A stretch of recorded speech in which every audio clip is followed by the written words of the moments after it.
This lecture will discuss overfitting and underfitting a model. We will understand the competing forces that govern the choice of learning method, which will specifically relate to the trade-off between bias and variance.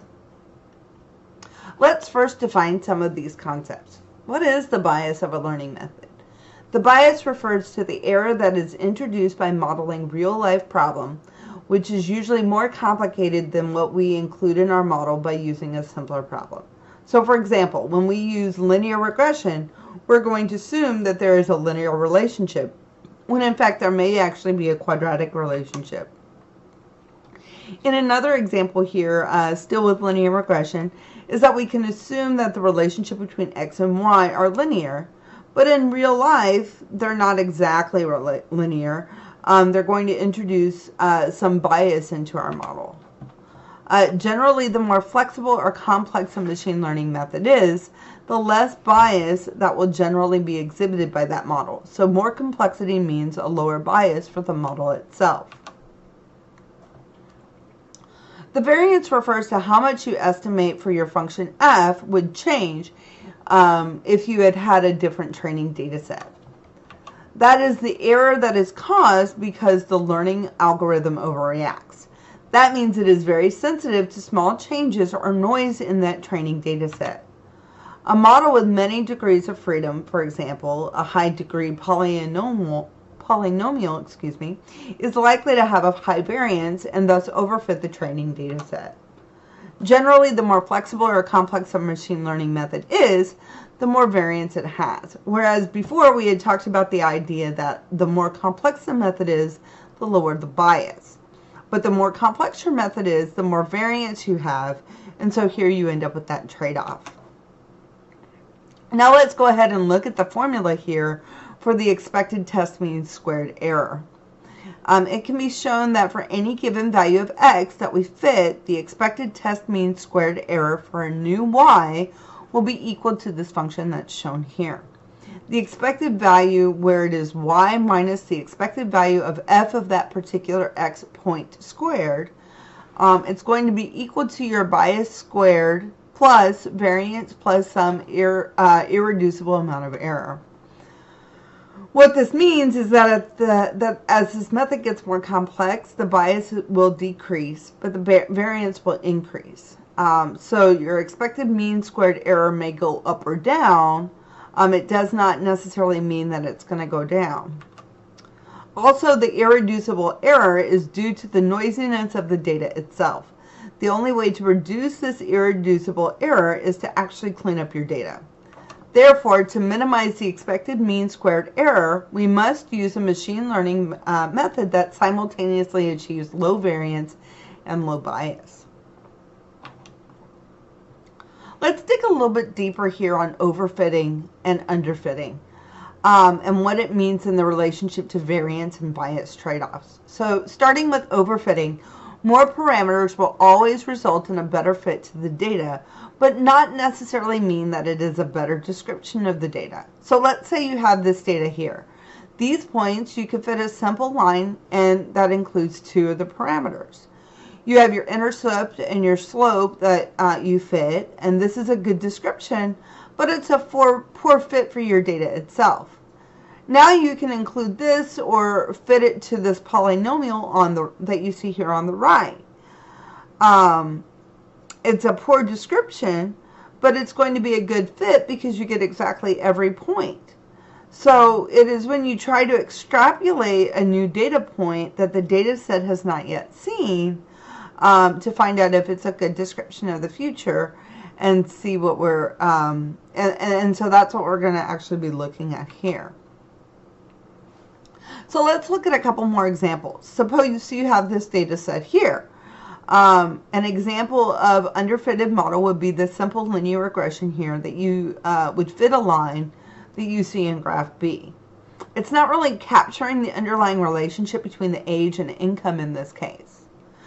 You can also fit this multi-degree polynomial that you see here in picture C, where you can get exactly every point along the path and get a perfect fit. But again, it's generally not going to be a good description of the relationship that you see between age and income. So now if we go over and look at model D, there's a lower degree polynomial.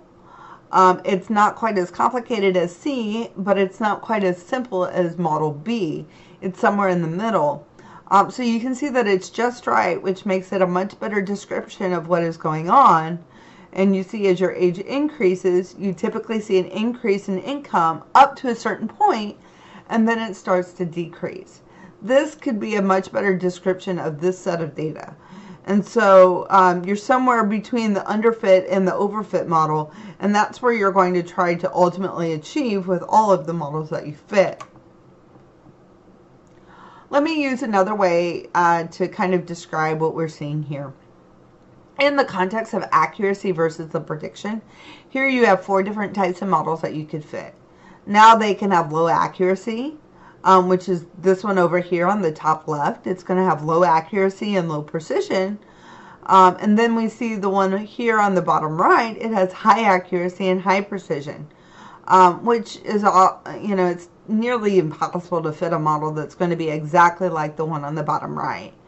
At the other end, we have a model with fewer variables. A simple model that would generally underfit, or an underfit model with fewer variables can be less accurate, which means that it's going to have higher bias, but it has higher precision. So you have a lower variance.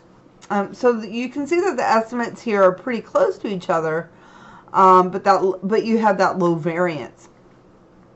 And here you end up with a high bias, and that is far away from the target. So it's not a good representation of what's going on.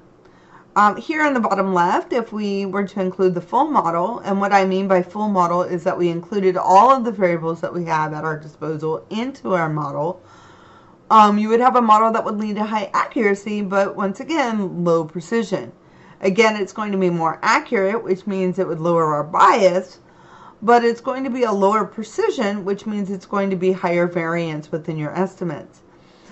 So this is what this will look like if you were looking at it in terms of the analogy of a bullseye, and what your models would look like as far as your estimates. So now let's look at this chart here. It really summarizes what we've already talked about so far. You have an x-axis, which is the model complexity, and then on the y-axis you have a prediction error. Generally, what you will see here is that the lower complexity models will have higher bias but lower variance. As you increase the model complexity, your bias starts to decrease, but your variance starts to increase. At the beginning, you're underfitting your model, and then at a certain point, you start overfitting your model.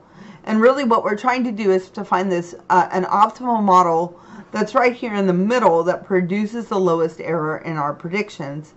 And so that's what we're trying to do in this trade-off between bias and variance, because again, as your complexity of your model increases, the bias decreases, which is good, but your variance increases, which is bad. So we need to find a balance between the two. Again, if you look at the complexity of your model, as the model gets more complex, you tend to overfit it. What we see over here on the right, high complexity is going to mean low bias and high variance. And then over here on the left, we have an underfit model, which is going to insinuate lower complexity, and that's going to lead to a higher bias with lower variance. So somewhere in between these two is where we want to fit our model. So let's look at a simple example here. Let's say we are trying to build a model and we are trying to evaluate how much a number of purchases that an individual is making based on their age. So if we were to fit an underfit model, here we would use the model to make predictions and make decisions, because ultimately, at the end of the day, the models we produce are leading to some decision, some business decision that we're trying to implement. You would find that this model is underfit and would lead to lost profits at the beginning, because you're underestimating the number of purchases early on in the graph. Then, after a certain point, you're going to start overestimating the number of purchases. And so you're going to be wasting your marketing dollars at the tail end. So understanding at the beginning, you could spend more time trying to capture the number of purchases here. And then over here at the tail end, you might want to pull back because you're overspending here. And so you might want to fit a model that maybe fits the shape of the data a little better. So let's look at a more approximate fit. We could look at the model that maybe looks like this, which would be a better representation. You can see at the beginning the slope begins to increase pretty sharply.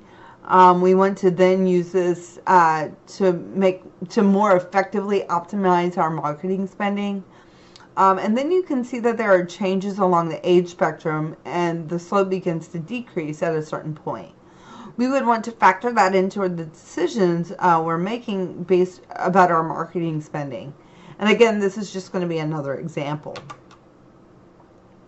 So let me summarize here some of the key takeaways. In general, one thing we will see is that when we are looking at our training data, the more complex that model is, the lower the training error on your predictions will be. But we do not necessarily want to minimize the error in your training example, because we would want to it would lead to a much more complex model. What you want to try to minimize is the error on your test or holdout sample. The errors will decline at first, and as we see here with this red line, you will see a reduction in the bias, which is going to lead to that improvement.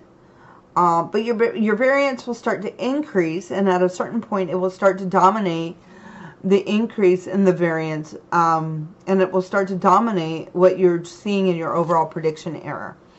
And so you'll see that your overall prediction error will start to increase. So once again, we want to find that point where there's a good trade-off between your bias and your variance. You want to keep this picture in mind when you're selecting a model and learning that method, or learning your method that you're going to use. So again, always a more flexible, complex model is not always going to be your better model, but higher complexity does not always mean that it's going to be a better fitting model. One thing you want to keep in mind here is that all models are wrong, some models are useful. And this is a quote from John Tukey.